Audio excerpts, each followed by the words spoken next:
अल्हम्दुलिल्लाह रब्बिल आलमीन वस्सलातु वस्सलामु अला रसूलिहिल करीम अम्मा बाद। क़ाल अल्लाहु तआला फ़िल क़ुरानिल मजीद वल फ़ुरक़ानिल हकीम अऊज़ु बिल्लाहि मिनश शैतानिर रजीम बिस्मिल्लाहिर रहमानिर रहीम लक़द ख़लक़नल इंसाना फ़ी अहसनि तक़वीम। हमने इंसान को बेहतरीन साख्त पर पैदा किया। स्टेज पर तशरीफ़ फरमा काबिल सद एहतराम मोहतरमा रहमतुन्निसा साहिबा, नेशनल सेक्रेटरी जमात इस्लामी हिंद मौलाना अब्दुल कुद्दूस साहब दामत बरकातहुम, और स्टेज की शोभा बनाने वाली मेरी तमाम रिस्पेक्टेड मुख्तलिफ मज़ाहिब की ज़िम्मेदारान बहनें और दिगर समाजी ज़िम्मेदारान, साथ ही इस मौके पर तशरीफ़ लाने वाले मेरे तमाम भाइयों बहनों, अस्सलामु अलैकुम व रहमतुल्लाहि बरकातुहू। अल्हम्दुलिल्लाह सुम्मा अल्हम्दुलिल्लाह कि जैसा कि आपके इल्म में ये बात लाई गई कि 1 सितंबर से 23 सितंबर तक एक nation wide campaign morality is freedom, नैतिकता ही स्वतंत्रता है, इस टॉपिक पर मनाई गई अल्हम्दुलिल्लाह, और इसी के समापन प्रोग्राम में हम लोग शरीक हैं। मॉरलिटी इज़ फ्रीडम, नैतिकता ही स्वतंत्रता है, मौजूदा दौर का ये इंतहाई अहम टॉपिक है। ये टॉपिक, ये उन्वान बहुत बड़ा और बड़ा वसी है और अपने मानी और अपने मकसद के लिहाज से बहुत जामे भी है। ये एक ऐसा उन्वान है जिसके तहत न सिर्फ हमारे समाज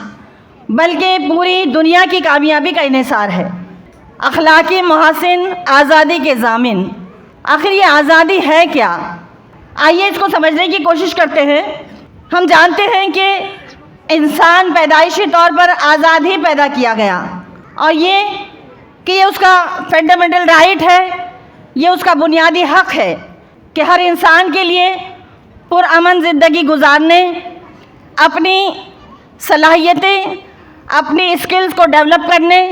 और फिर उसे इस्तेमाल करने के लिए ज़रूरी है कि एक पीसफुल तरीके से उसे एक ऐसा माहौल मिले जिसमें वो अपनी सलाहियतों का इस्तेमाल करके ख़ुद भी शांति के साथ एक खुशहाल ज़िंदगी गुजार सके और दूसरों को भी जीने दे, और एक पुरअमन खुशहाल समाज के क़याम को यकीनी बनाया जा सके। लेकिन अगर कोई शख्स अपनी आज़ादी का इस्तेमाल इस तरह करना चाहता है कि दूसरों का जो वक़ार है, दूसरों का जो सम्मान है वो ख़त्म होता हो, और वो इस तरीके से अपनी आज़ादी को इस्तेमाल कर रहा हो कि दूसरों के अमल और उसके राइट्स की और उसके इख्तियार की आज़ादी ख़त्म की जा रही हो, तो ये आज़ादी हकीकी आज़ादी नहीं है, बल्कि ये ऐसी आज़ादी है जो ख़ुद को भी और समाज को भी एक ऐसे दौराहे पर लेकर खड़ी हो जाती है जहां उसके लिए ज़वाल होता है, नुकसान होता है, और वो एक बहुत बड़े प्रॉब्लम और इश्यू का, बहुत बड़े मसले का ज़रिया बन जाती है। लिहाजा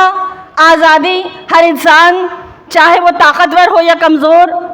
मर्द हो या औरत, बूढ़ा हो या जवान, बच्चा हो या बालिग, वो किसी भी मज़हब से ताल्लुक़ रखता हो, उसे ये अवसर मिलना चाहिए कि वो एक पीसफुल ज़िंदगी और एक शांतिमय ज़िंदगी गुजारने के लिए उसको मौके यहाँ पर हासिल हों। जैसे कि हम जानते हैं मेरे अज़ीज़ साथियों कि हम जिस देश में रहते हैं वो एक धर्म प्रधान देश है। हम एक बहुत ही ऊंची संस्कृति रखने वाले देश से ताल्लुक़ रखते हैं। हर मज़हब, हम जानते हैं कि हर धर्म और हर मज़हब ने आज़ादी को बुनियादी हक़ करार दिया है, लेकिन हम ये भी जानते हैं कि हर मज़हब इंसान को आज़ादी के साथ साथ कुछ पाबंदियाँ और कुछ लिमिटेशंस भी देता है। अगर इन पाबंदियों का, इन लिमिटेशंस का उल्लंघन किया जाता है तो फिर नुकसान उठाना पड़ता है। जब इंसान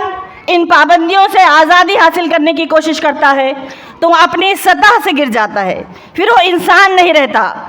वो इतना गिर जाता है कि जानवरों से भी ज़्यादा बदतर हो जाता है। हर धर्म ने नैतिकता की शिक्षा भी दी है। इसके बगैर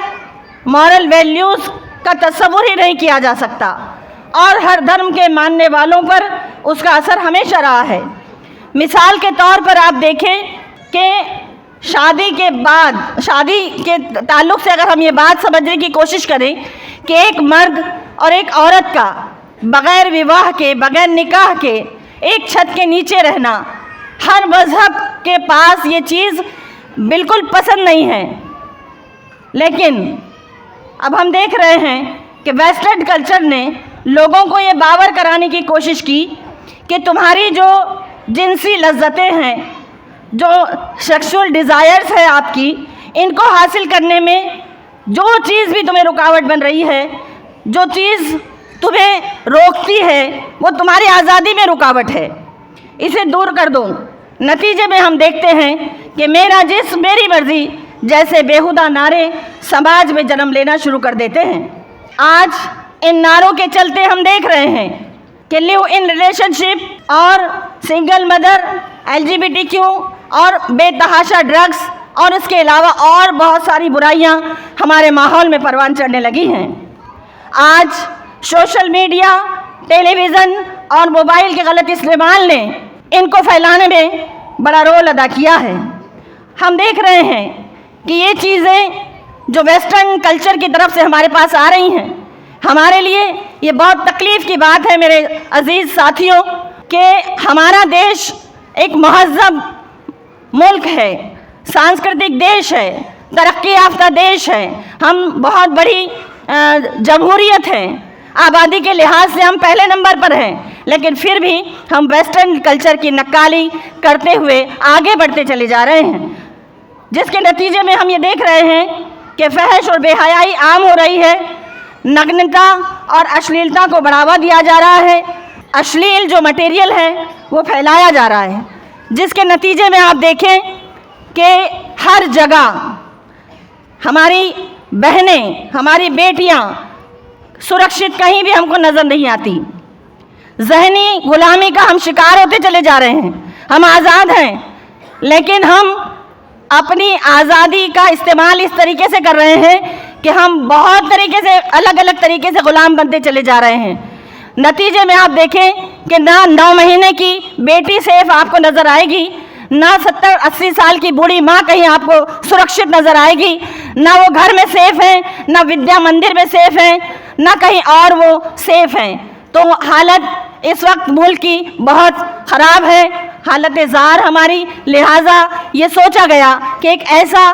कैंपेन चलाया जाए, एक ऐसा अभियान चलाया जाए जिसमें लोगों को जागरूक किया जाए कि नैतिकता ही असल स्वतंत्रता है। अगर हम सही मायने में जो है आज़ाद रहना चाहते हैं तो हमें चाहिए कि हम नैतिक मूल्यों का पालन करें, मॉरल वैल्यूज़ अपने अंदर पैदा करें। और इसके सिलसिले में मैं ये भी कहना चाहूँगी, यहाँ हमारे साथ हमारे धर्म गुरु बहनें भी मौजूद हैं, भाई भी मौजूद हैं माशाल्लाह, और ऑडियंस भी। तो यहाँ इस मौके पर मैं ये गुजारिश करना चाहूँगी कि हमारी बहुत बड़ी जिम्मेदारी है, समाज की सेवा करने वालों की भी जिम्मेदारी है, वहीं धार्मिक गुरुओं की भी जिम्मेदारी है कि हम इन नैतिक मूल्यों का पाठ लोगों को पढ़ाना जो हमने कम कर दिया या बंद कर दिया था, उसे हमें दोबारा शुरू करना पड़ेगा। हमने ये नैतिकता का जो पठन है, ये नैतिकता का जो सबक और लेसन है, इस लेसन को हमने राजनीति के हवाले कर दिया और हम समझे कि इससे कोई प्रॉब्लम और मसला होने वाला नहीं है। नतीजे में हम देख रहे हैं कि हमारा देश पतन के किस दहाने पर आकर खड़ा हो गया है। तो हम दोबारा अपने एक्टिव रोल में आ जाएं, हम अपने रोल को पहचानें और उसको अदा करने के लिए तैयार हो जाएं। समाज सेवा के लोग भी, धार्मिक लोग भी, बुद्धिजीवी भी और यहाँ शरीक तमाम लोग भी, ताकि जो ख्वाब देखा गया है कि हम अपने देश से जो नैतिक पतन हुआ है उसको ख़त्म करेंगे और नैतिक वैल्यूज़ पर आधारित एक ऐसा समाज की रचना करेंगे जहाँ पर ये मॉरल वैल्यूज़ हमको फलते फूलते नज़र आएंगे। अल्लाह ताला से दुआ है कि अल्लाह ताला इन कामों में हमें बरकत अता फरमाए और इन कामों को कबूल फरमाए, और ये कि ये समापन कार्यक्रम हमारे मुहिम की समाप्ति का ऐलान नहीं, हमारे अभियान की समाप्ति का ऐलान न हो, बल्कि यहाँ से हमारी एक नए भारत की शुरुआत हो। आमीन व आखिर दावाना अनिल हम्दुलिल्लाहि रब्बिल आलमीन।